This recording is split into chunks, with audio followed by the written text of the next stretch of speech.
Well,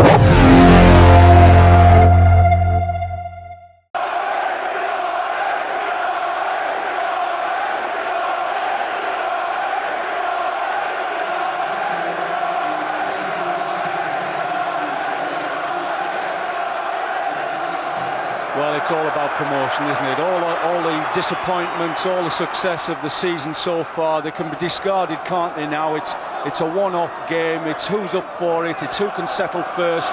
Plymouth probably favourites by the fact that they've probably got a little bit more experience in the side, with players who have played in this situation before where it's all new to Darlington.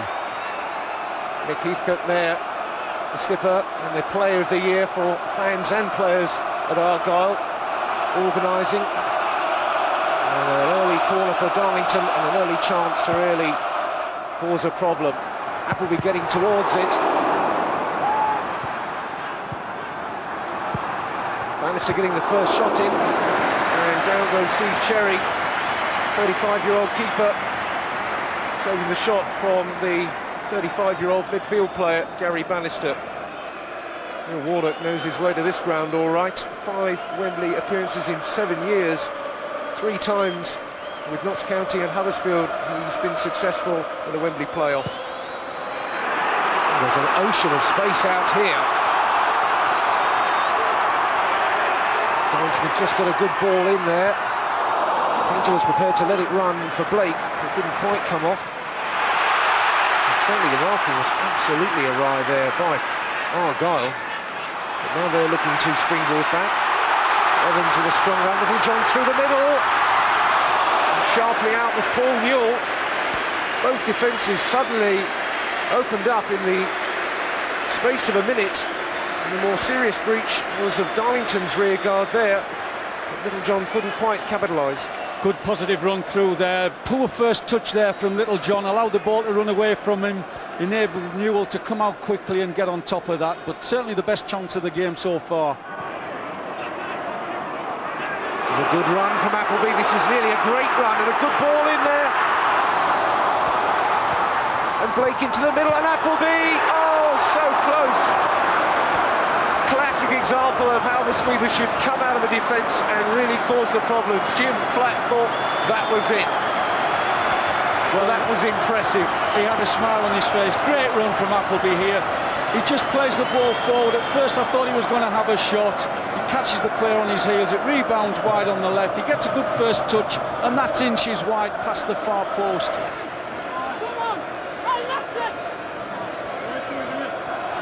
John taking a deeper position. Central defenders are up there for Argyle, as you'd expect. Heathcote number 5 there in the centre of the picture. Argyle's corner.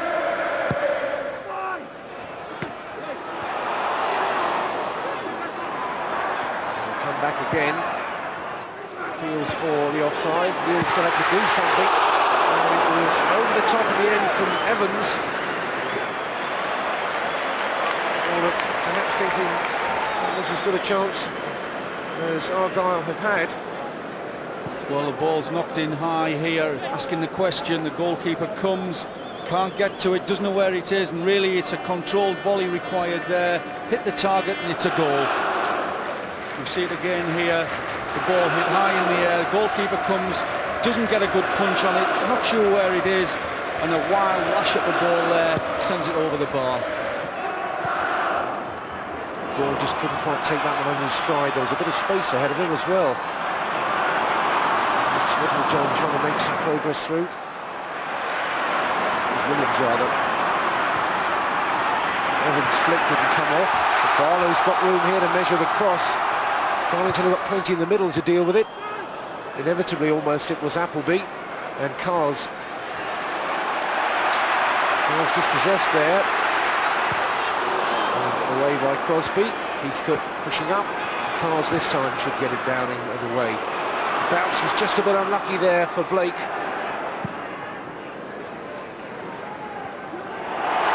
Littlejohn, the pace to get there first. He's got a real opening here, and he sent it right across the face of the goal. And again, his pace got him in the right position, but he couldn't finish off the job.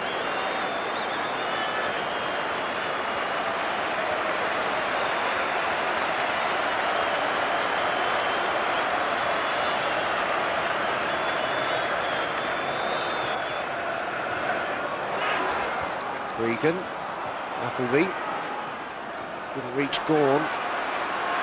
It was Ledbetter instead who comes inside, tries the shot, and again it's well off target. A bit of nail chewing going on now by Warnock.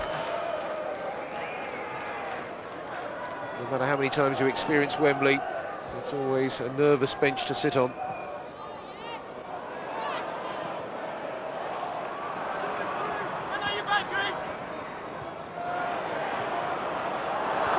Barlow trying to get free here. Appleby concedes the corner kick.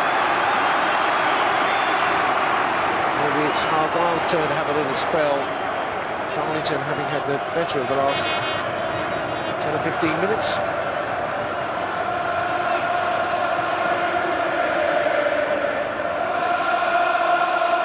The keeper, the man under pressure here. He's been happy to try to catch what he can.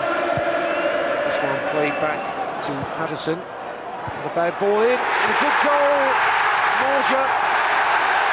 Argyle take the lead. Ronnie Morja. And those fans in green and white, delirious there. 20 minutes gone in the second half. And it swung Plymouth's way. Well, they weren't alert here to the little ball played back. It's a good ball clipped in, but then probably one of the smallest players on the field, Morga, gets a free header. Poor marking by Darlington. It's a good ball clipped in. Defenders starting to come out. They're static. Nobody's really marking him. There's half a dozen black and white shirts in there, but nobody marking. And unfortunately, Darlington have paid the price. Now this game will really turn around. Darlington 0, Plymouth Argyle 1, 25 minutes left, and Darlington have got to get themselves back again. And Warnock is really getting excited now.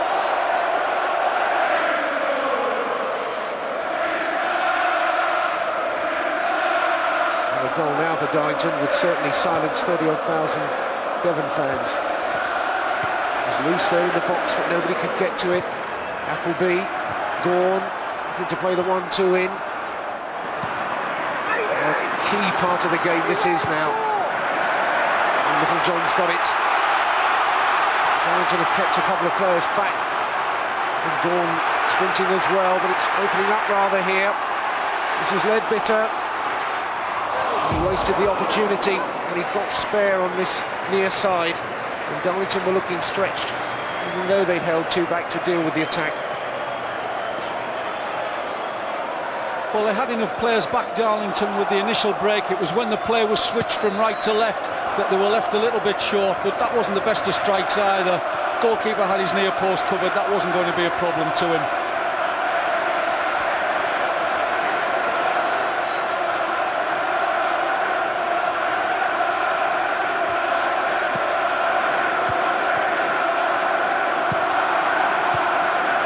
It's a good bit of football there.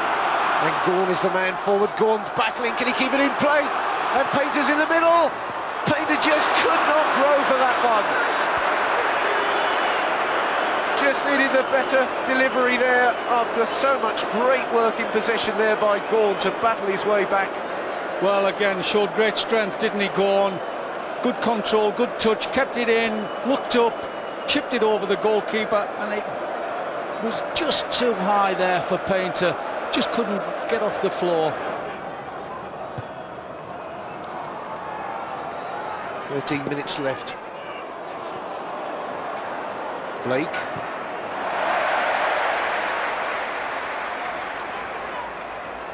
Blake again. Here's Gawn. There's a good cross in now. Gawn got a foot to it. Carr's prepared to have a go. Been some spectacular goals scored here, some fairly famous players to say the least, but it was asking an awful lot to try and add to that sort of list.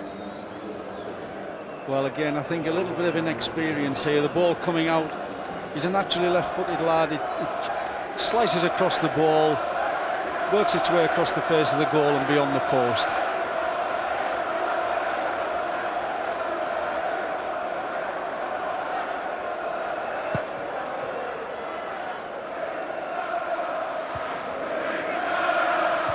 Heathcote,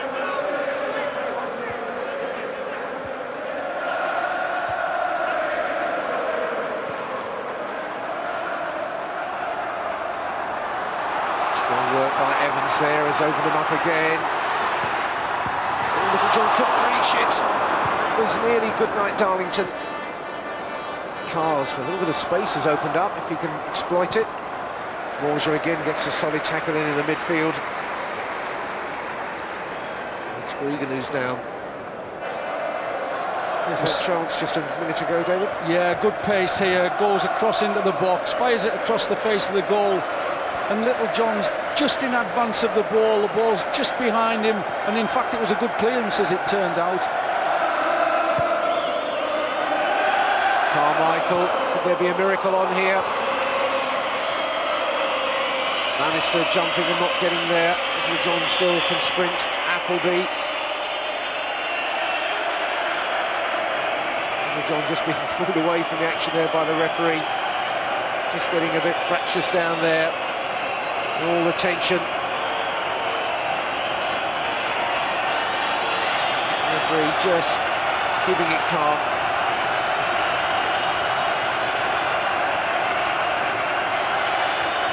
Getting a caution right in stoppage time of the season. That's his final act in the Darlington shirt. Well, a little bit of frustration creeping in there. Appleby kicking the ball against the Plymouth player when he was laid on the floor, and the referee really no alternative but to show the yellow card for that. Just a little bit of petulance. O'Neill desperate to get that ball back. Need a lot for Michael Evans there, a Plymouth lad, born and bred.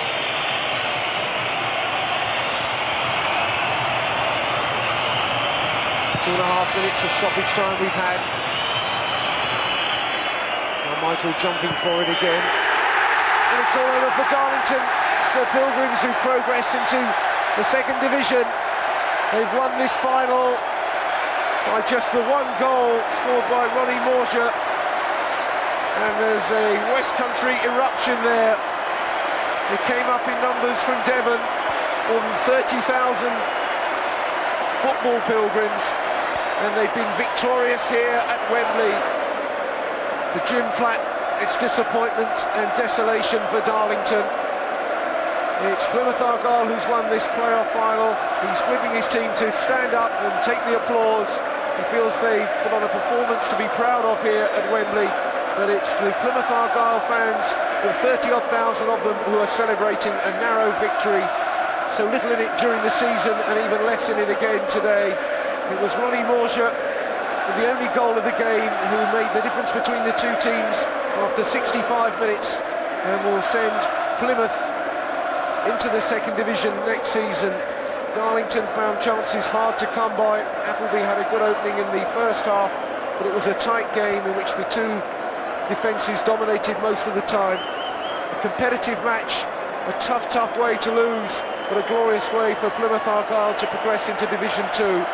Darlington's marvellous campaign ends in disappointment. That trophy and promotion will go down to Devon. Neil Warnock, a Wembley hero, as manager once again. It's Darlington 0, Plymouth Argyle 1 at Wembley.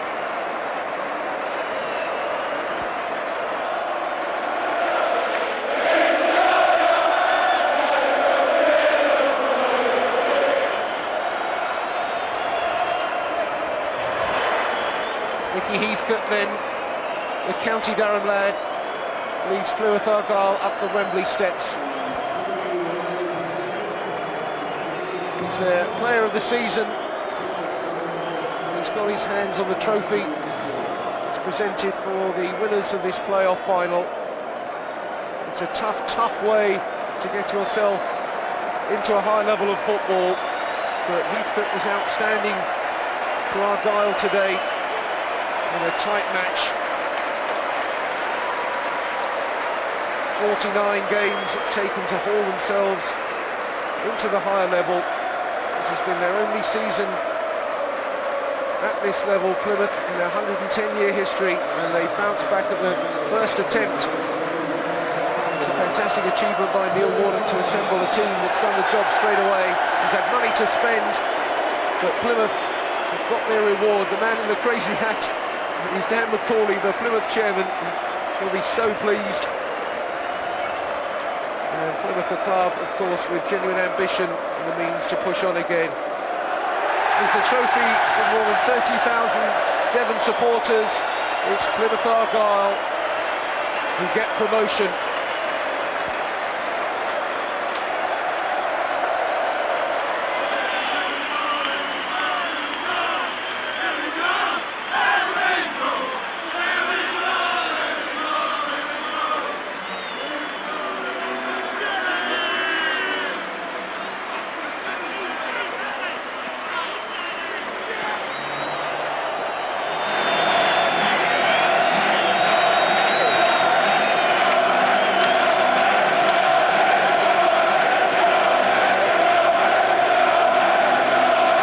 At the end of the day, that we've rewarded this following, because they've been top class all season. Like, you know, playing in the game, like, it didn't feel as though it was a particularly good game, but you know, when I said, like before, we'd settle for a 1-0 scrappy performance, and it's come true. Like, so, you know, but just like the end product of getting promoted, you know, it'll mean so much to this club.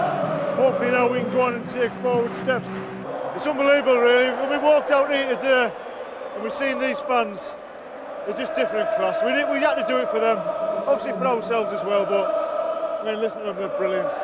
I thought it would be one goal in it. They're a very good side, and well, we are really, and we're just nip and tuck. That's why we're here. We've come done business, got one goal, and that's it. Home party.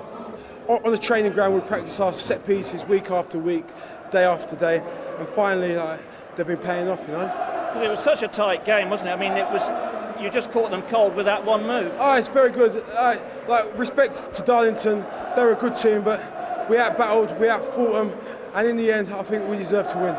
Greatest day of your career? Oh, brilliant, brilliant. Neil Warnock, thank you. In terms of playoffs, honestly, his preparation, his knowledge, his desire, and his will to win gets through to players, and players don't half respond to Neil Warnock, and me too.